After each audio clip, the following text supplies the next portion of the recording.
Translation. After planning how to get the she-goat out of the well, the lusty he-goat dug up the earth on the well's edge with the point of his horns. In such a way, she was able to come out very easily. Purport by His Divine Grace, Srila Prabhupada Ki. Attraction for women is the impetus for economic development, housing and many other things meant for living comfortably in this material world. Digging up the earth to make a way out for the she-goat was a laborious task, but before accepting the she-goat, the he-goat underwent this labor. Aho griha kshetra sutapta vitar janasya moho yam aham mameti. The union between male and female provides the impetus for gaining a nice apartment, a good income, children, family. Thus one becomes entangled in the material world. Om Jnanatimirandasya Gyananjana Shalakaya Chakshurun Militam Jena Tasmai Shri Guruve Namaha Mukham Karoti Vachalam Bhangum Langayate Girim Yad Kripatamaham Vande Shri Gurum Dinatarinam Namo Vishnu Padaya Krishna Prasthaya Bhutale Srimati Bhakti Vedanta Swami Nityanamane Namaste Saraswati Devi Gauravani Pacharine Nirvishesha Shunyavadi Asatyare Satarine. So in this chapter, actually before I start, I'll beg for the permission of all the Vaishnavas to be able to speak on Srimad Bhagavatam, although I'm not qualified. So in this chapter, Srimad Bhagavatam, King Yayati, he has played the role. King Yayati has been enjoying sense gratification, and he has come to the point where he has become frustrated with unlimited amounts of sense gratification, specifically sex enjoyment. And he explains to his wife a story. He gives a story. He talks about the he-goat and the she-goat. And he's giving this analogy, and basically what he's explaining is that he is the he-goat and his wife is the she-goat. And he explains this story that they perform so many different activities, and at the end of it they still remain dissatisfied, they remain unhappy. So in this chapter, Shukadev Goswami is speaking to Maharaj Pariksit, and he says Yayati was very much attached to women, and in due course of time, however, he became disgusted with sexual enjoyment and its bad effects, and he renounced this way of life and narrated the following, and then he, it says Srila Prabhupada was writing that attracted and bewildered the he-goat engaged in sensual activities and naturally forgot his real business of self-realization. So in the Srimad Bhagavatam we find so many different narrations and so many different pastimes, and sometimes people, they become disturbed, they become offended, they think, that Srila Vyasadeva is having a go at us, like that, for being attached, or for maybe putting the women down, or for saying we are materialistic. But actually, the Srimad Bhagavatam is not there to put us down or to put us into more difficulty than we already are in. The Srimad Bhagavatam is there to actually teach us actually how to become free from the entanglement which is causing our difficulty. So captivated by the beauty, and he forgot his real task of self-realization. So Prabhupada says, a person who is lusty cannot be satisfied by any amount of things: food, gold, grains, animals, women. And then he goes on to say that just like if there's a fire, you put any amount of butter onto the fire only burns bigger, you see. So in this example, King Yayati, he spent 1,000 years enjoying sense gratification, yet his desire to enjoy such pleasures was increasing daily. Because sometimes you meet people and they say, well, just let me enjoy a little bit, some sense gratification, and then I'll get over it. But King Yayati, here we read in the Bhagavatam that he engaged in that activity for 1,000 years and he didn't get over it. So it's like the fire. Prabhupada says, like that. The more wood, the more ghee you put in the fire only burns bigger. You see. So what is the solution? We're hearing from Shukadev Goswami that actually the solution is one must voluntarily cease from material desires. One must voluntarily cease from material desires, and one can only do that if one can take to the process of bhakti yoga as prescribed by Prahlad Maharaj. The 9 processes of devotional service, beginning with Shravanam, Kirtanam, Vishnu Smaranam, and ending with Atma Nivedanam. See, the 9 processes are there. We all have heard them, and we know all about it. So actually, it's like if someone is drinking salt water, and then you try and take away that cup of salt water from him, then he'll say, why are you taking this away from me? He'll think, But if you bring him a nice cup of cool mango juice, to drink, then he will think, oh yeah, this is much nicer. Take the salt water, it's not a problem. So everyone is looking for happiness in this material world, and everyone is endeavoring to satisfy his senses, and they're looking to be peaceful, but actually we cannot give up the lower engagements until we accept the higher engagements. And it's like, for example, if you go into a dark room, instead of trying to shovel out the darkness, then all you have to do is turn the light on, you see. And the light represents Krishna, like it says, the Srimad Bhagavatam is as brilliant as the sun and has arisen after the departure of Lord Krishna to his own abode, accompanied by religion and knowledge, etc. Persons who have lost their vision due to the dense darkness of Kali in this age of Kali shall gain light from this Purana. So that the light that the Srimad Bhagavatam is talking about is that light of transcendental knowledge which awakens the living entity to his true identity and his true occupation rather than the false occupation. So it's very interesting. It says, a self-realized person knows quite well that material happiness is the very cause of continued material existence and forgetfulness of one's own constitutional position. So Maya is very clever that, when you engage in some sense gratificatory activity, then you get a little bit of pleasure, and then a lot of suffering. So that little bit of pleasure is like a sprinkling, just to get you to continue in that way. And that little bit of pleasure is the very cause of continued material existence. You see.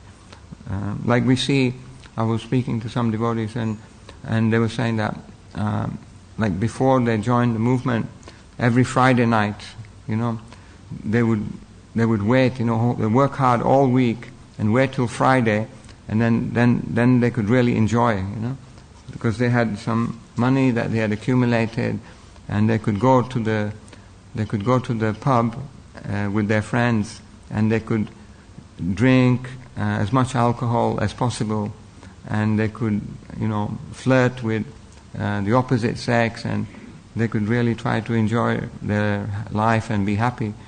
But they were saying that actually what was happening is every weekend they would endeavor, and by the Friday night or by Saturday they were feeling ill, and they were vomiting with headache, and they'd spent all their money, and some of their friends would say, are you coming out on Saturday or Sunday? And they would say, actually I don't feel so well, I don't feel so well. I feel a bit under the weather, And they say, so that weekend they were trying to, they were really like going for it to enjoy sense gratification, but they apparently failed, However, you have to grant it to them that they were very determined, So the next weekend, they say, it says, maybe I didn't quite get the formula right, And so this weekend, we're going to put in more endeavor, and we'll take a few extra pints, and that we'll hit the target, So they try this week in, week out, year in, year out, And then you see them. I said, well, did you manage it? Did you get the nectar that you were looking for? He says, well, not quite, So that is the level of material happiness that they're always endeavoring. And actually, when we try to enjoy the material energy, then what happens is actually it drains us. It drains us of our energy, and it drains us of our vision to see actually where we are going. And we see that the only way that the spirit soul can be happy in this material world is actually by taking up the process of devotional service wholeheartedly. And the different personalities in the Srimad Bhagavatam, they are all describing this in different ways, But it's the same thing. They're saying the same thing. So it's the same message, but it's been put in different, presented, in different wrappings, And it's like you have to take up something better before you can give up something lower. So the spiritual happiness is actually unlimited, and it's unending. It's not like the material happiness where you get a little bit of enjoyment, then you suffer a lot. Like, for example, it's talking about sex life. So for 2 minutes of pleasure, then for 20 or 30 years, then you have the responsibility of bringing up the child and looking after and doing so many things like that. So there's a distinction between grihamedi and grihasta. The grihamedi is grihamedis are like people who are only interested in their own sense gratification. They're not interested in glorifying the personality of Godhead or helping anyone to advance in their spiritual life, and they're completely taken up with the mood of trying to be the enjoyer and the controller. I'm the Lord of all I survey.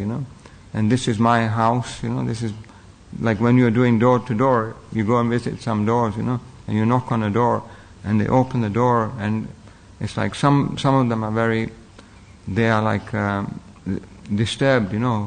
How dare you come to my kingdom? And that, and how dare you disturb my sense gratification? Like I was doing door to door and knocked on this door, and the man opened the door, and he was very rude. He said, "No, I'm not interested. Just go away." So I said to him, "Do you know what it is that we're doing?" And he said, "No." I said, "Well, how do you know you're not interested?" It's because they have the mentality like, go away. You're disturbing my sense enjoyment.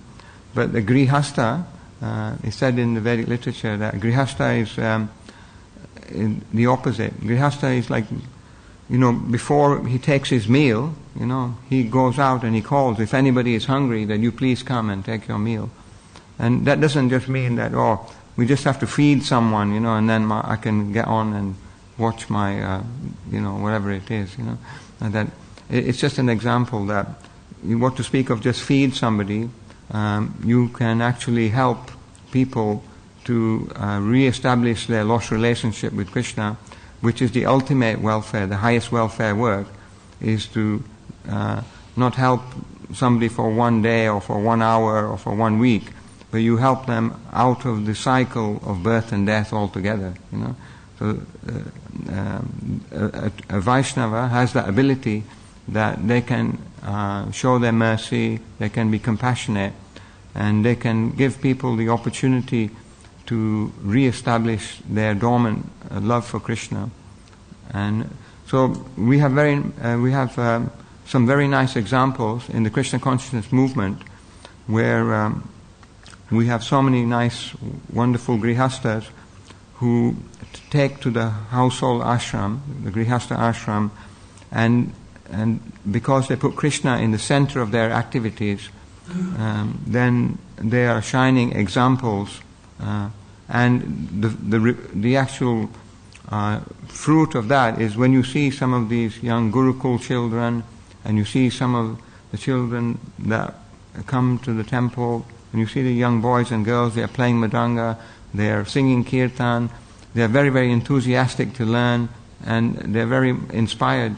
Like if you ever go to the Krishna Avanti school, you see so many children there, and they are also the result of a sex life, but that sex life which is not contrary to religious principle.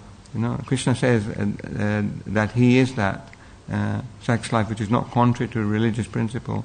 And the parents are actually amazing people, because it's very difficult, especially nowadays in the material world, to maintain a home, and pay all the bills, and to, bring up the children, like when they're small, sometimes the babies are crying all night, and then next day the parents have to go to work, and sometimes the children are sick, and it's a great source of anxiety, and sometimes, you're worried that, who will come to hurt my child, or will abduct them, or, something will happen. There's always so much anxiety.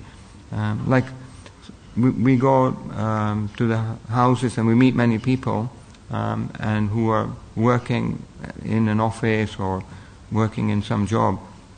And some of them, they say, well, I'd like to come to the temple, and I'd like to read the Srimad Bhagavatam and chant Hare Krishna, but at the moment I can only do a little bit of that because my life is so busy, Like some people, like my elder brother, he was leaving home at 6 o'clock in the morning to go to work, and he would leave so early because he said, if I leave early then I can avoid the traffic on the way in, otherwise it takes him twice as long to get into work. And then he said he stays at work a little bit later to avoid the traffic on the way back. See? So when he leaves in the morning, that his children are sleeping, and when he comes back at night, his children are also sleeping, by the time he gets back. So he leaves at 6 and he comes back at 8 at night. So then the children are asking their mom, who is this guy on a Sunday? They say, who is this guy? So it's like he's working so hard, to maintain his house and provide for his children and pay the bills and all those things, but because he's not fortunate enough to have the understanding of Krishna consciousness, then all that hard work seems to be wasted in one sense, because he's like it's like a donkey, like a donkey in India. You may have seen, those of you who've been to India, like the washerman, he'll load up the donkey with big piles and piles of clothing, and the donkeys in India are not like the stronger ones over here. They're like really skinny and weak, you've seen a lot of them over there. So the donkey is struggling under the weight of of the whatever that he's being made to carry, and at the end of the day he's given a little bit of grass, to eat. But there's plenty of grass all along the side of the road, like that. So like the over endeavor, for this maintaining like such a materialistic life, it actually makes people very dissatisfied, and what it does is actually it makes people angry, and it makes people like depressed. Nowadays, if you speak to any of our devotee doctors, like Karuna Ras was here this morning for Mangalarti, and if you ask him, he will say that nowadays so many people are coming to the doctor and they are wanting, so many different prescriptions. I'm suffering from depression. I'm feeling very unhappy. And I've got everything. I've got a big house. I've got a big wife, a big car. Sorry, like I've got a big house, a big car, and I've got a big business and so many things. Still, I've got a big bank balance, but still, I'm suffering from depression. And I'm suffering from unhappiness. And there are other people who have very little, and they're thinking, if I get to the top of the ladder, like these guys, then I'm really going to make it. I'm going to achieve that everlasting happiness. But there are millionaires and billionaires. There are people who have so much money that they don't know where and how to spend it, and they are going to the doctor, and they're asking for antidepressants, and they're asking for tablets to help them sleep, because they're suffering from insomnia. At least one good thing is that they say Srimad Bhagavatam class is a sure cure for insomnia. So some,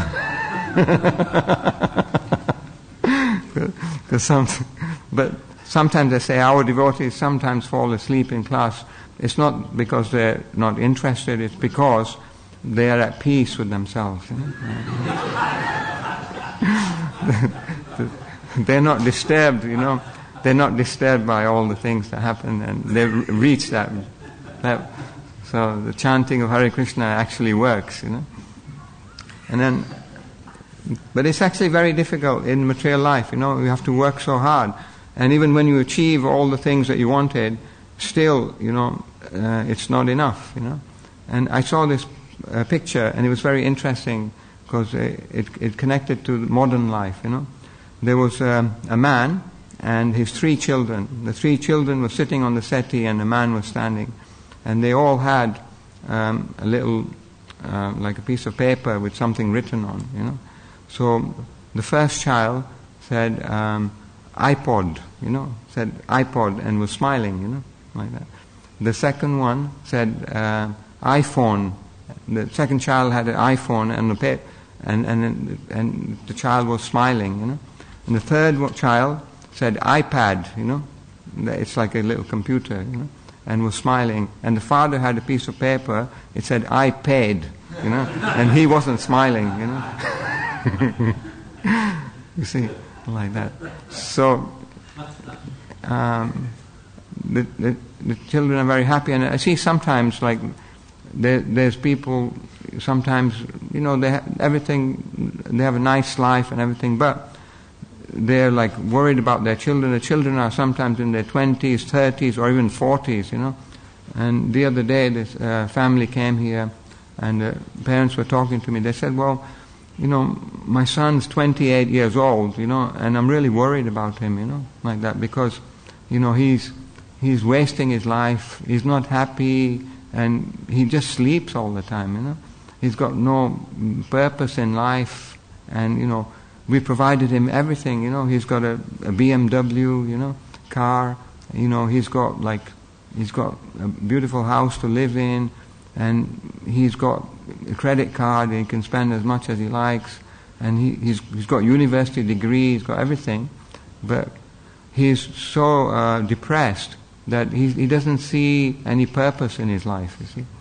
So we're very fortunate because by the grace of Srila Prabhupada and all the Vaishnava Acharyas and present day Acharyas and the Vaishnava devotees of the Lord, that we actually, in one sense, we may not have very much, materially speaking, but what we do have is the highest, you know. We have like the treasure of divine love, you know. The Go Lokera Prema Dhan Hari Nama Sankirtan, you know. The treasure of divine love is descending directly from Goloka Vrindavan in the form of the congregational chanting of the Lord's holy name, you see. So we have access to transcendental literature like Srimad Bhagavatam, which is Srila Prabhupada's life's work, his masterpiece, you know. And in every page of this literature, it's describing and explaining to us that how we can attain perfection in our life, and how we can avoid the pitfalls, you know, like that. Like Yayati Maharaj, he wanted to enjoy, you know, a lot of happiness, so he exchanged with his son. He got his youth son, and he enjoyed 1,000 years, you know. And after that, he still wasn't satisfied. So then he thought, okay, now I'm going to finish this process of sense gratification, and now I'm going to surrender to the personality of Godhead, you know. Because only by engaging in pure devotional service can one gain that true happiness, that true nectar that we're all hankering for, you see. And that service has to be unmotivated and uninterrupted to completely satisfy the self. So sometimes people say, oh, you know, it's really difficult for me, you know, like that, you know, I can't, you know. Sometimes they use the example of Srila Prabhupada, you know. They say, you know, Srila Prabhupada, he's like such a great person, you know, and he did so many wonderful things, you know, and he crossed the ocean, and, you know, single-handedly, you know, he spread Krishna consciousness, and he made disciples in the Bowery, you know, in the Lower East Side, you know, the most contaminated people, druggies, you know.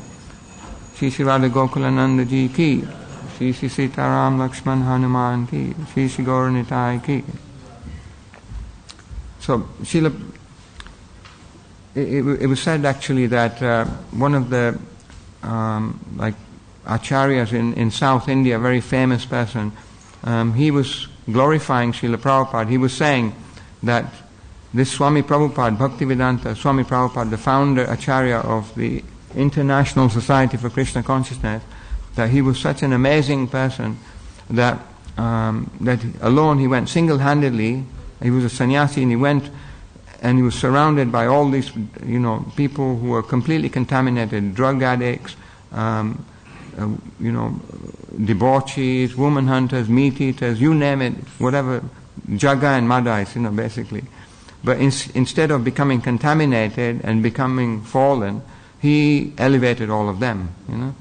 So he said that their own sannyasis in this South Indian, like Sampradaya, they were saying that their own sannyasis, when they send them anywhere, they send 10 brahmacharis with them, you know, to protect him, you know, to protect him, so that he doesn't become contaminated, you know.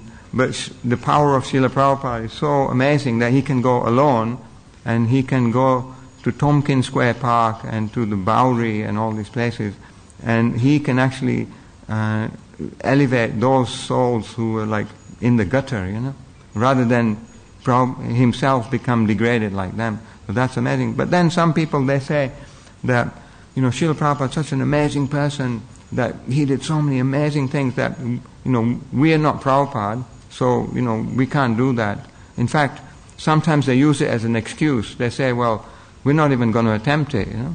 We're not even going to attempt, you know, anything like that. But the point is that Srila Prabhupada, he came and he did all these wonderful things, and he came to show what is possible if one surrenders to Krishna. Otherwise, if he came to show what is impossible, then what would be the meaning? There's no point in it, you know? And he came to show what is possible if one surrenders to Krishna. And similarly, if we allow ourselves to be used as an instrument in Krishna's service by taking shelter of the holy name, by taking shelter of the instructions of the spiritual master, by taking shelter of the teachings of literature like Srimad Bhagavatam, then we too can become empowered, you see. Because Krishna consciousness can only be spread by those who are empowered. You know? What's the verse? Krishna Shakti Vina Nahe Tare Parvatan. Yeah? So without being empowered, then one cannot. And it says that if one if one forgets Chaitanya Mahaprabhu, then easy things become very difficult. And if one remembers Lord Chaitanya, then difficult things become very easy. So when Srila Prabhupada he arrived in Boston, he wrote that nice poem, you know, Markandeya Bhagavad Dharma. And in that poem, it's completely, you see his like great humility, you know, in that poem. And he says, you know, why have you brought me to this terrible place, my Lord, you know? But I you know, where everyone is covered by modes of ignorance and passion, you know. He said, but I guess you must have some purpose, otherwise you wouldn't bring me to this place, you know. So it says, it's by your will that these living entities have become covered and are in illusion, and it's also by your will that they can be freed, you see. So he says, I'm a puppet in your hands, you know. So if you want to make me dance, you make me dance, you know. If you want to make my words suitable for their understanding, then you do that, you know. So he's not saying, like, oh, here I am, I'm going to show them how it's done, you know, like that. He's complete humility, so he's completely dependent on the Lord. He said, you have given me the title, I've been given the title Bhakti Vedanta, you know, knowledge with devotion. He says, but I have no knowledge and I have no devotion. That's out of his humility, he's saying that. But he does say that I have strong faith in the holy name of Krishna, you see, like that. So, if we also develop strong faith in the holy name of Krishna, then we also will be able to be empowered to do the activities of spreading Krishna consciousness, and it has to start with us, you know. First of all, we have to spread it within our own heart, and then we can give it to others, you know. Because you can't give something to someone else that you don't have already, you see. So it's an amazing process, this bhakti yoga process. And sometimes people ask, you know, they say, you know, well, how do you know that Krishna exists, you know? And have you seen any miracles, you know? But for a devotee, every day we experience so many miracles, you know. So many amazing things happen that Krishna arranges, you know, that it's absolutely like incredible. And especially like when we're out in doing preaching work, it's like Sutapa Prabhu will tell you, like he was telling me one story that the Sankirtan devotees, they were going to some town on the south coast. What was the name of that place? Torquay, yeah. They were going to do Sankirtan on a place called Torquay, the south coast, you know.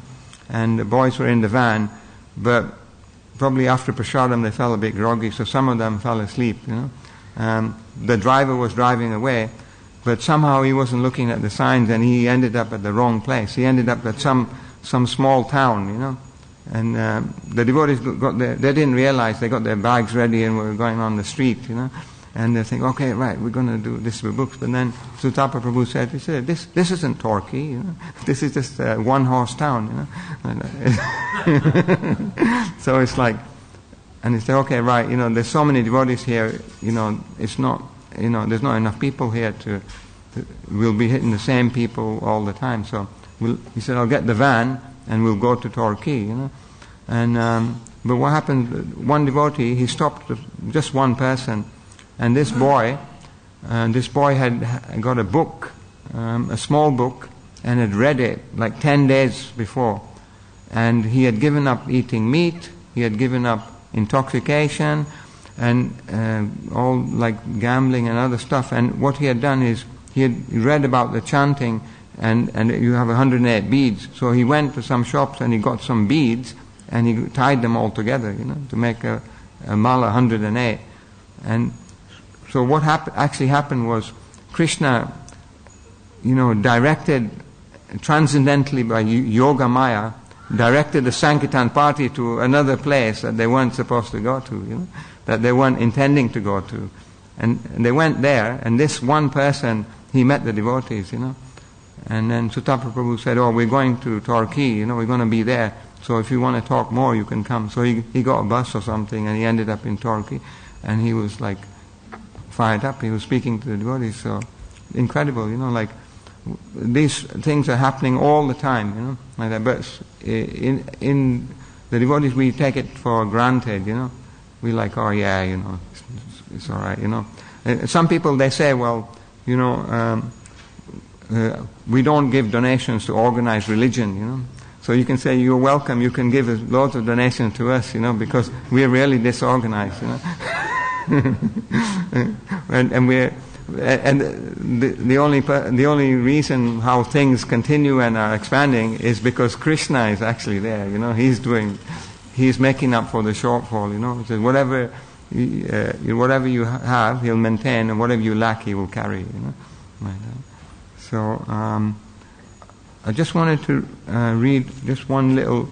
I was reading this book, Bhakti Vinod Thakur, what's it called, the Seventh Goswami, by Rupa Vilas Prabhu, and I found a really interesting thing. This was it was a book that Srila Bhaktisiddhanta Saraswati he sent in 1896, and that was the year of Srila Prabhupada's birth, and it was a book called Sri Chaitanya Mahaprabhu, His Life and Precepts, small booklet, and he sent it to different universities around the country, around the world rather, and to different scholars. One of them reached McGill University in 1896. That's quite a long time ago, So I don't think there was any Sankirtan going on there at that time, but it's very interesting. He says, because this is interesting, it relates to the household ashram and things.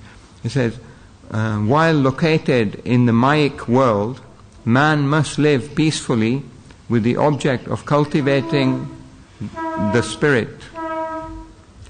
In his society, he must lead a pure life, avoid sins, and do as much good as he can to his brother man. He must be himself humble, bearing difficulties of life with heroism. Must not brag of any goodness or grandeur he has, and must treat everyone with the respect due to him.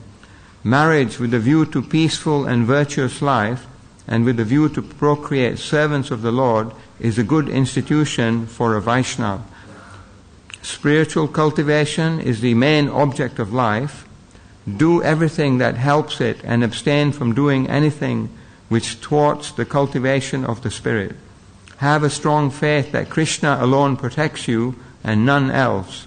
Admit him as your only guardian. Do everything which you know that Krishna wishes you to do, and never think that you do a thing independent of the holy wish of Krishna. Do all that you do with humility. Always remember that you are a sojourner in this world, and you must be prepared for your own home. Do your duties and cultivate bhakti as a means to obtain the great end of life, Krishna Priti. Employ your body, mind and spirit in the service of the deity. In all your actions, worship your great Lord.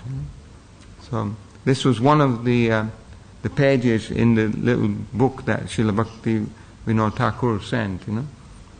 So amazing. He's actually explaining that. And what does sojourner mean?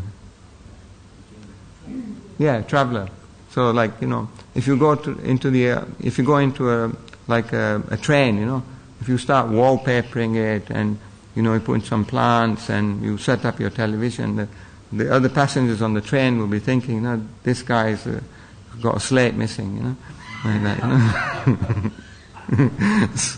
So sojourner means that we're only passing through, like that. So we're only here for a temporary period of time. So while we're here, rather than try to make, permanent everything, put our roots down in the material world, what we can do is, what we can make permanent is our devotion to Krishna, like that. We can make permanent, our vow to serve Him and actually surrender to Him, and that's the only thing that actually will help us, because everything in the material world is temporary, apart from the jiva and the holy name, like that. All the other things, they come and go, like that. So if we invest our energy in the temporary things, running after temporary things which only give fleeting happiness, then when it comes to the time of death, then we will be in a very fearful situation. But if we develop our love for Krishna, then for a devotee, death is not a problem. Death is a stepping stone, because you're serving now, and you'll be serving after. So death is like a stepping stone. So I'll stop there.